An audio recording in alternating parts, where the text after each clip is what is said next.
Hey, hey, wow. Well, here we go. It's a wonderful evening. So, good evening, and how are you tonight? I hope you're doing well, and it's a lovely day. So, hi. So, here we go. I'm trying to do something for you guys, for everybody, because I'm getting so many little calls. Why don't you do a few IG lives on, hello Don, thanks for joining, on finances. So I decided I would do one tonight and continue a series for us. So this is what I'm doing. So good evening, and how are you? You know, it's actually marvelous outside. So tonight I will spend 30 minutes or so to give you a new and more empowering way to manage your finances. It's going to be just an amazing way to handle your finances. As you know, I am the author of Controlling the Debt Monster. I don't know how to do this thing so you can read it, but anyway, somehow, someway you'll figure it out. Controlling the Debt Monster. So one of the things that we do at this time of the year, everybody gets kind of worked up, because at this time of the year, all the credit card statements with all the purchases we made, purchasing gifts for the family, friends, are now beginning to show up. They come through paperless or they come through the mail. No matter how you get them, they're coming. This is the time they're coming. From now until the end of the month, you're going to get them. It is also the time that we want to make changes to our finances. So now is the time we want to try to make some changes. We are told to make a budget. A budget, really. That word, well, years ago I found out the word was not an empowering word. It is a word that gives you limits. When you hear the word budget, you think you're on a diet, you're squeezing yourself together.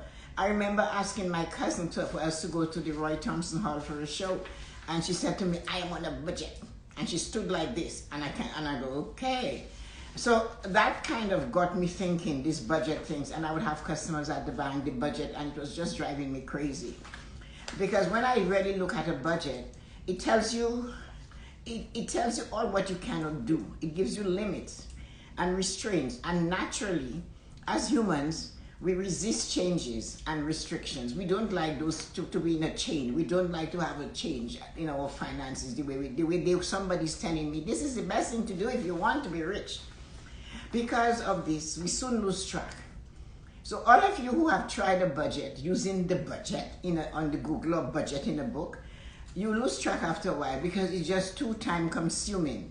You have to keep track of everything all the time. And you didn't create it. It was there and you had to fill in the blanks.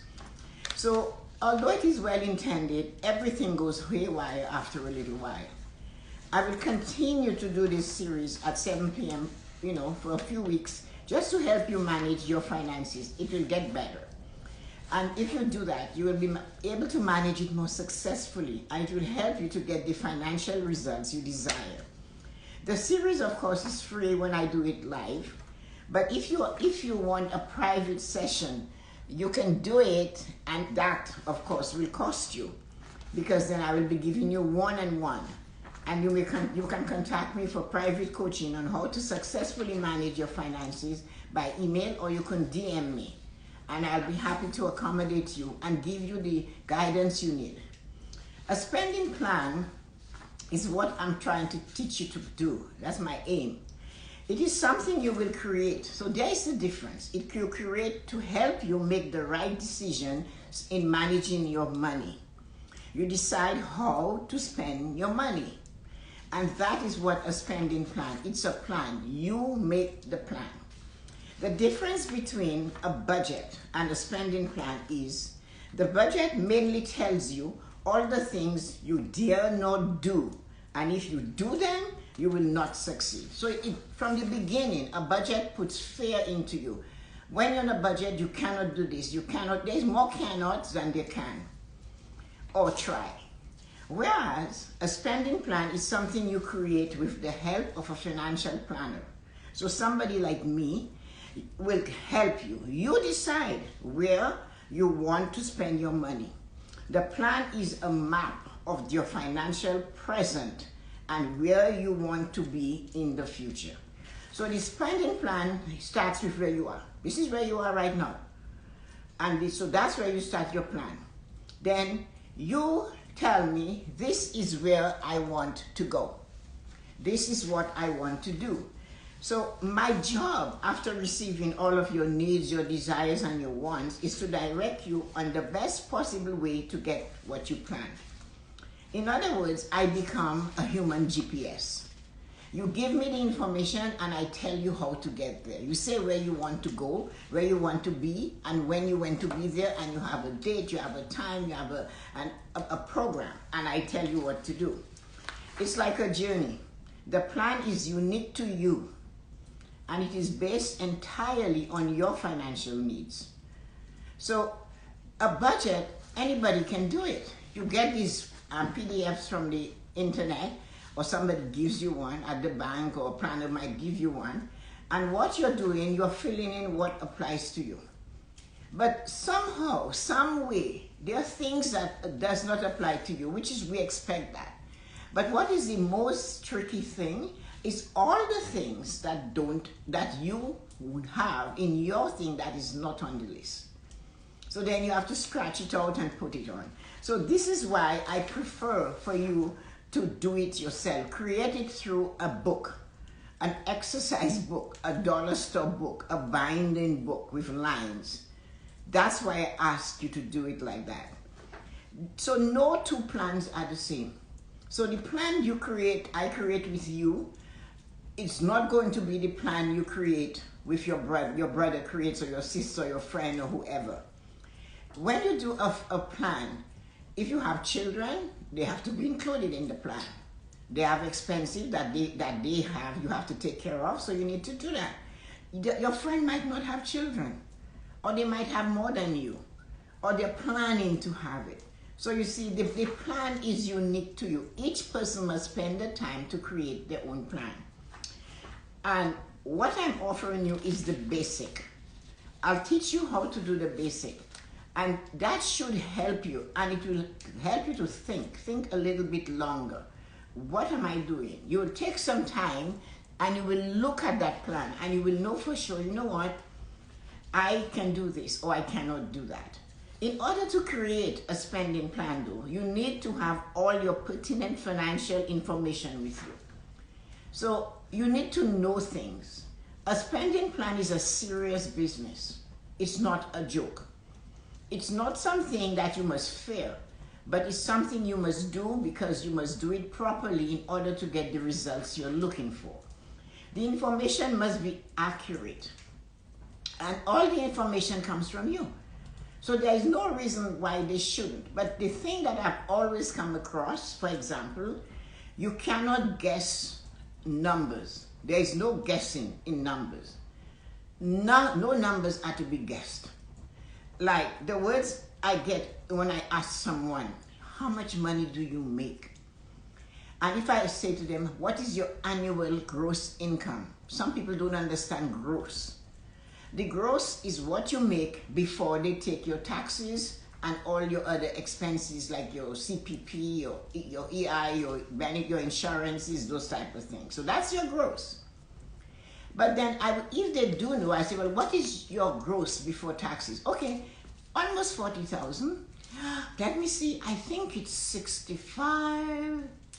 And then I'm looking at them, well, I cannot put, I think it is 65 in the computer. And if I put 65, it will be wrong. So the point is, if your income is $40,949.50, I need to know that number like that. What is your actual gross income? You need to know that. It might not be of value to you just like that, but if you're going to purchase a house, you need to know that. If you're going to purchase a building for you to do your business in, you need to know that. So you need to know your numbers properly. The answer should be exact. Nothing about rounding it off to the nearest dollar. Don't do that.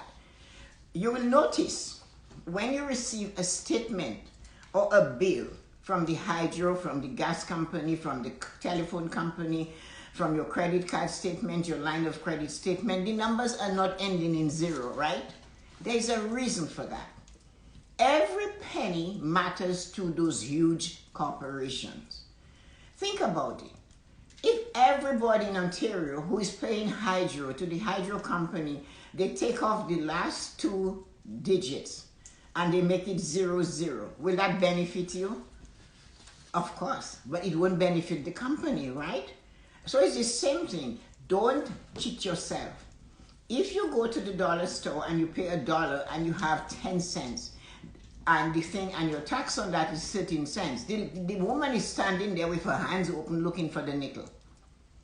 So obviously those 3 cents are important to them and they're big businesses. Why is it not important to you? And that is something that always got me flabbergasted.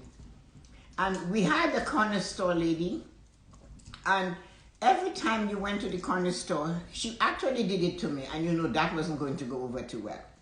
I went there to get milk, and she said to me, and I'm waiting for my quarter. She said, it's only a quarter. She kept it, and I said, no, I want my quarter back. And she looked at me, I just never went back there again. But I took my quarter. So she was keeping change, and people were so afraid. You know, no sooner she had a big mansion she built, but you can understand where the money came from, right? So you have to understand it's important. Your credit card bill will never tell you your balance is 1,245.00. If there is 45.01, it's going to show that penny. They want their money. So why do you round off your numbers? That is the first thing we do wrong. This will never show the true picture. If you practice doing this, you will do this with all your finances and therefore never have the true picture of where your money is going. Here are the things you need for you to create a spending plan.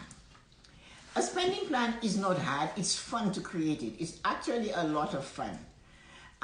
You can shift things, put things. It's actually amazing because the word create means you have control of what goes where and when.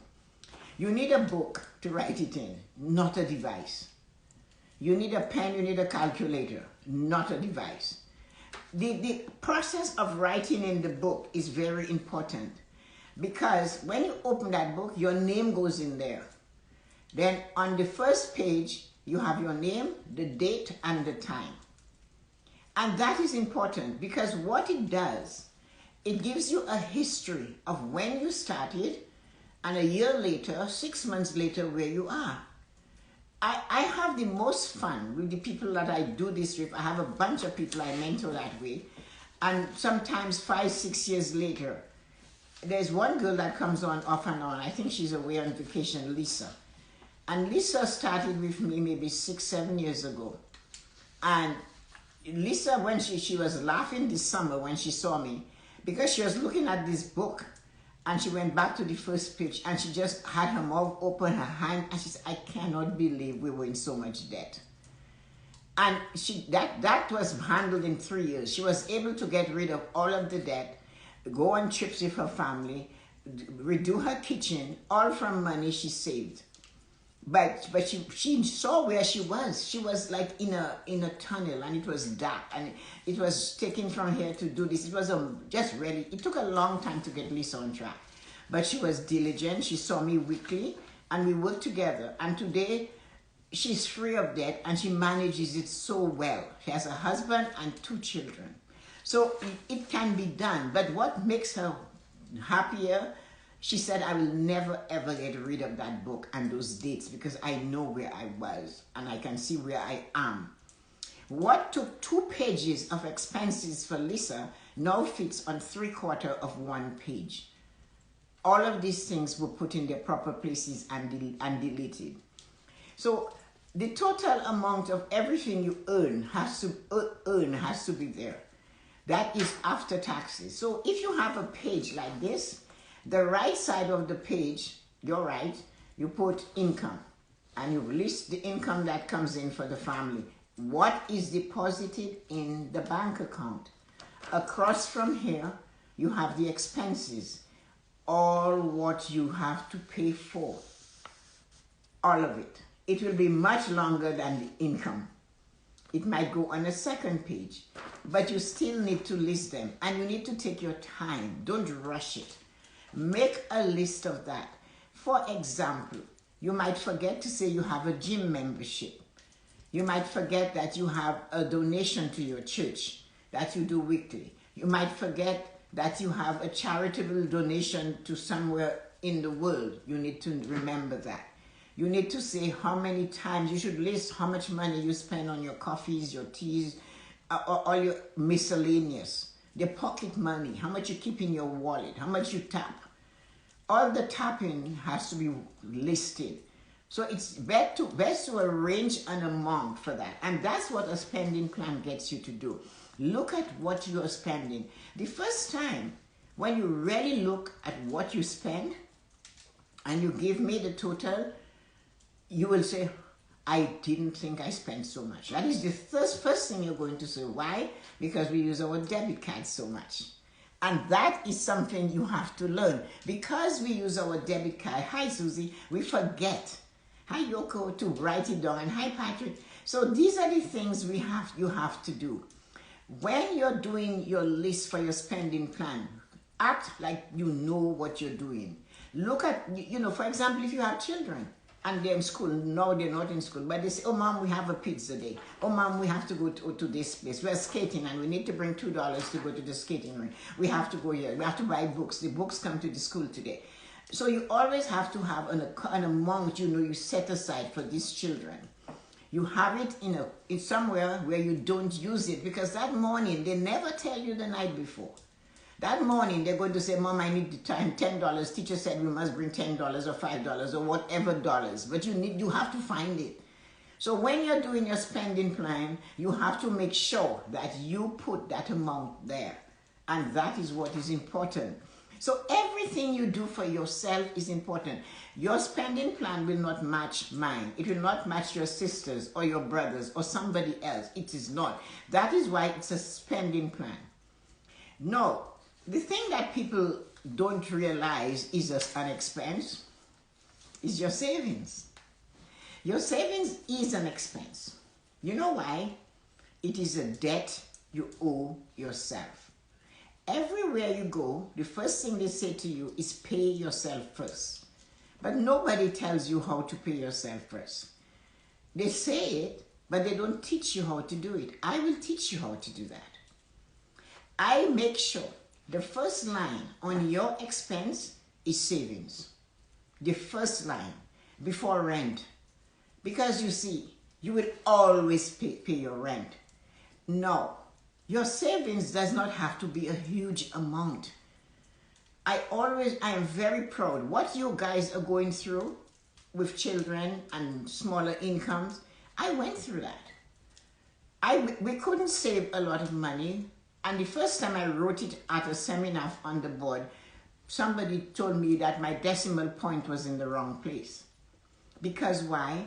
It was only $3.50 every 2 weeks. That was what we started. This is the root. This was our foundation. But we kept at it. We didn't stop. We added to it. Slowly, whenever we got a raise, that went towards it. And we lived with what we had before we started putting that savings together. And it was from day one. We tried to make it go. So it went like that until before the house was bought, it was $80 every week. But it started at $1.75 every week. So this is what you have to do. It does not matter how small your savings is. It has to be done. You must honor that you work, and you must put something aside for you. It doesn't matter what you use it for. It could be to get shoes for your children. I don't care. But have a savings that will prevent you from using a credit card to do what you have to do. At least if you can spend something, $50 on something, instead of putting $50 on a credit card that you cannot pay next month, then you're better off. So the saving comes first, and then all the expenses, mortgages, and everything come. The amounts are bigger, but you have to start with honoring yourself, because everywhere you go, every seminar on finance, everything you read about, pay yourself first. And I devised another way of paying yourself first, and that was taking your hourly wage and saying the first hour I work every day, is going towards my savings because I'm paying myself first. But you can't do that because it might be too much. So you cut it in half and you cut it and you cut it and you cut it until you get to the amount that is easy to manage. But the point is you're acknowledging yourself and paying yourself first. So these are the kind of things you will need to do. List all your expenses. That we need for next week, for the next time we get together. Put all of your expenses, list them on the, so this is savings, expenses, and you list them like that. And that's, the expenses are going to be longer, but try to get everything you have. If you have a mortgage, you put it down. If you have the amount you pay weekly, bi-weekly, you put it down. Once you have done all of that, I will teach you how to bring them to the way you get paid. One of the biggest tricks in paying debt off and managing your money so that you always have money is to pay your debts or your bills and all your expenses the way you get paid. So if you get paid every 2 weeks, you are therefore going to pay your expenses each time every 2 weeks. You're going to pay a portion of that. There's a way to do it so that there's never one time of the month where you don't have money. Because there's a way, having been there, I know the ups and the downs. I'm coming from the inside of the bank to the outside. So I know all the tricks that we can use. And that's what's good about what I teach you. So you saw on the story I put the different types of accounts you can have. Those accounts don't need to have hundreds of dollars going in there. When you come to me, and you told me, Tessa-Marie, last week, a month ago, I saved $600 or $500, and you see me 1 month later, and I ask you, well, how much do you have now in your savings account? And you will say $25. I said, well, that tells me you should have only saved $25.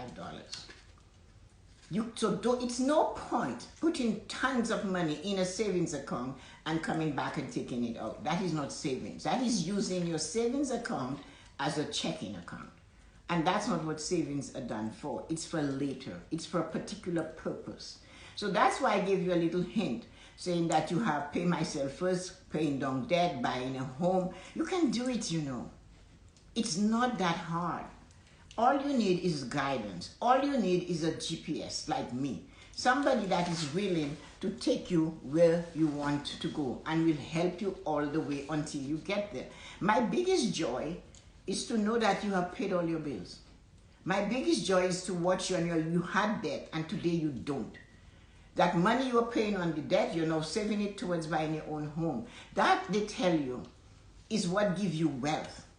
I don't care what anybody says. You can invest in the stock market until you're blue in the face. It can go up like poof. Your house, where you live, that is your foundation. When you see you're done paying your mortgage, that money you had put on your mortgage is now free for you to do what you want. That is what you call financial freedom. You don't have that big debt no longer. You can choose to do what you want. I will teach you how to put small amounts and take advantage of the government amounts they offer for children's education. In Canada, when we put $1, they give you 20 cents. And so you're making 20% before you start. I mean, you're on a win-win here. So my job is to teach you how to take advantage and to know what to use. I will teach you ways, for example, of paying down your credit card and doing it smartly. I know the tricks. I know how. I have done it before and with hundreds of people. I will show you how to read your credit card statement. I will show you how to look at it and see when they're saying to you, you know, if you pay this by $10 a month, it will take you 8 years to pay $2,500. Can you believe that? But the government has forced them to put it on the credit card. But you know what they do? They put it in very fine print that you don't see, or you don't acknowledge, or you don't look for. I will teach you when is the best time of the month to shop on your credit card and when to stop. There is a way to shop on your credit card and your bill comes 7 weeks later. Imagine, but who's going to teach that to you? No one but me. So when people ask me, why don't you teach investment? Because you know why? There are millions and millions and millions of people who will teach you investment. And there are very few of us who will take you through the valley and put you on the mountaintop so then you can invest. Because you see, if I teach you investment, I have to do it in such a way that I make money off you. That is what the investment people do. I will make money. You'll pay me for the time that I teach you if you want private lessons. But that is not my aim. My aim is to serve you, to make sure that you understand what money is. You understand savings. You understand how to put it aside. And when you show up to an investor, they cannot pull the wool over your eye. Your eye is not wired shut. You can open your eye and you can say, no. I am 50 years old. I don't want to be in a very volatile investment. I shouldn't use that word. I should say a risky investment. But you wouldn't know if it's risky. I will tell you it's risky. They don't. Because the more risky the investment, the more money they get paid. Your chances, true, of making more money is good. But do you have the time? You're 50, 55. By 60, you need to start looking at retaining your investment. So that's why I don't teach investment. I'm great at it. I did it for years. But now it's much better to help you understand. I prepare you to go and invest with Kevin O'Leary. My job is to prepare you to go and invest. My job is to get you so that you have no debt. Or if you have the debt, like I say in my book, Controlling the Debt Monster, it looks like this, that you control the debt. The debt doesn't control you. So that is what a spending plan teaches you. You decide how you want to spend your money, where you want it to go. So when it's all done, you subtract all the expenses from the amount you take in. And if your expense is more than you bring in, then we have to look at it and see where we can cut it off so we can balance it off. So then we dig deeper. We look at your spending pattern.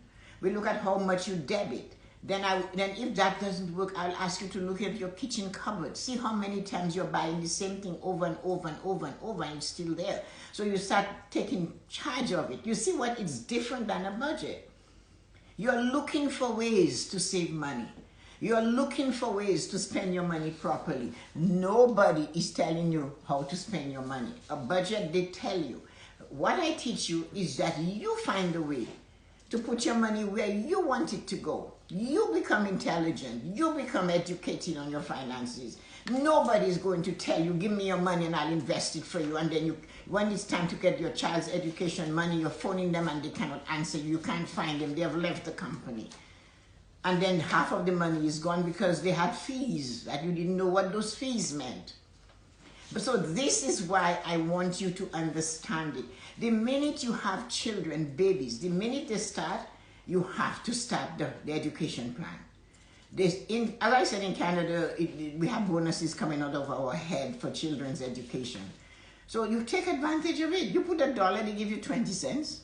When you first open it, they give you $500. So that money start making money before you start even investing it. So you start early. But the spending plan is where you are choosing. You're saying, you know what? I need this. I don't want this anymore. You know what? That expense on that gym thing, I need to get rid of it. That's $40. That's $50 a month. That can go towards my vacation account. You know, it's you and a child. You need $1,000, $1,200. You can go somewhere. So your spending plan makes you think. The way we do it, you're going to think. You're going to look at it and you're going to sit down and you're going to say to me, but you know, Tessa, I don't like it. I don't like I'm spending all that money over here. You will know exactly how much you have for grocery. You will know that the things that are on sale today at J&J is going to be at sale on P&P tomorrow or next week. So you don't have to overspend. So that's what I do, and I do it really good. And I love doing it because I love seeing the smile on your face when your income and your expenses are balanced, including you have savings. One of the things people do, And everybody who's watching and listening can attest to that. As soon as things get tight, you stop saving. As soon as money gets tight, you stop putting money in your savings account. Why? Because you don't respect you. You don't value you. So that's where I come in with no. Let us see if we can cut down on the hydro. Maybe we should turn off the lights when we're not in the room. Or do you really need to have the house at 80 degrees every night? Can you not bring it down to 70 and wear sweaters and track pants when you're inside in the winter? So this is the thing I will ask you to do. But if you don't do that, if you don't know that, and everybody knows that, and there's tons and tons and hundreds and millions of people that have done that, as soon as things get tight, and something has happened, somebody's out of work or the hours have been cut, boom, savings stop. You cannot do that though, because saving is what is yours. It belongs to you, and you need to honor. You work all year long, and you have nothing to show of it come December. Come on, guys.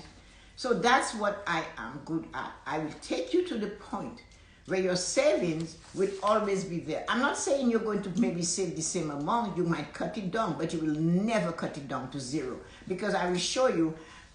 Well, it's tight right now. So what about we're cutting that? Did you invest in some energy-saving light bulbs? When you get into a house, the first thing you do is get some energy-saving light bulbs, because now the hydro is your cost. The heat is your cost. Everything belongs to you. The furnace breakdown, that's your cost. So do you have a house maintenance account? It doesn't take much. You need $50 in there every month. But that will replace filters. That will replace bringing in a plumber to fix something if something breaks. That one is in a special account just for that. You call it the house maintenance account. So you start small, and then when it sits there, it is there for that. Something happens, you do that. Some people say you should have $1,500 in an emergency account. I have news for you. $1,500 is not enough for an emergency account. It's not. Mr. Ramses told that to people, and when this thing came up, people were so mad at him because they found out it wasn't. $1,500 is a drop in the bucket. And then they tell you, do not pay. If you have debt, don't save. That is absolute rubbish. I call it the debt spiral. If you have debt to pay, you pay the debt, but you must save a little. Because when an emergency comes up, if you don't have some savings to take care of the emergency, you're going to go back and take the credit card to make the debt, to take care of the emergency. And credit card is not your money. And your credit card is not your emergency account. Like, people are very proud when they say to me, oh, I only use my credit card for an emergency. And I say, well, it's not an emergency account. It's not your money. It belongs to the bank. You have to pay them up. You can use it in case of an emergency, but you should have money in your emergency account to take care of it. So these are the things I will teach you. You stick with me, you will win, because I know how to do it. I've done it for others. I've done it for myself for years, and a lot of people are very successful in it. So this week homework is collect all the expenses. Spend, you don't have to do it in one shot. Notebook, pen and paper. As your bills come in, put them on a bowl on the table, everything. And if you remember something, have a scrap of paper there, write it down. Something that you're doing, how much you spent on grocery. Give me an idea. So you list all of those. And then I will show you, I'll teach you next week what it is you need to do. And before I forget this, tomorrow is Ask Me a Question night. If you have a financial question or you didn't quite get what I said tonight, ask me a question when I send it out. Put a question there. And I will not call your name. I will just answer the question. And that might help you. So all you have to do is put all your expenses together. And just don't be afraid of them. Don't let them intimidate you. This is only for a while. Once I get hold of your guiding you and taking you, I'm your solid GPS. You're going to make it. So don't be frightened and say, Tessa-Marie, when I looked at my bills, I just stopped. I froze. You cannot do that. You cannot do that. You need control.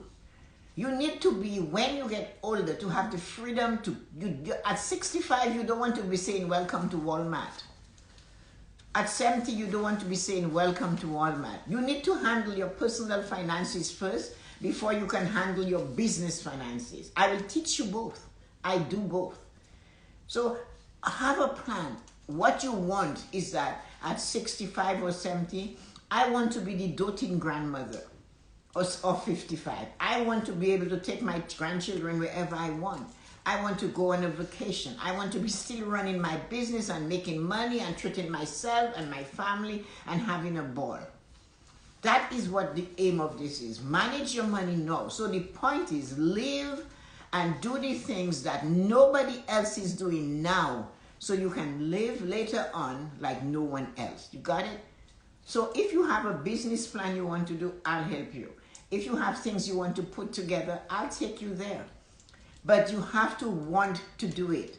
And don't think of it as a budget. A budget is somebody telling you you should put 10% of your income away. We don't have a percent. We have just do what you can afford and keep increasing it as your money gets better.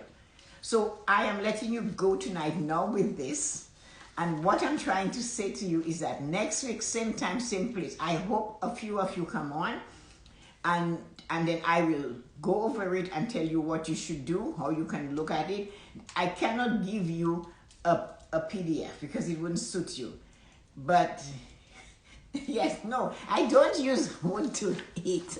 I just have a fireplace. I use gas, but I have a wood burning fireplace. So I sit there a lot. This is where it is. It's quite beautiful. It's lovely. It's huge.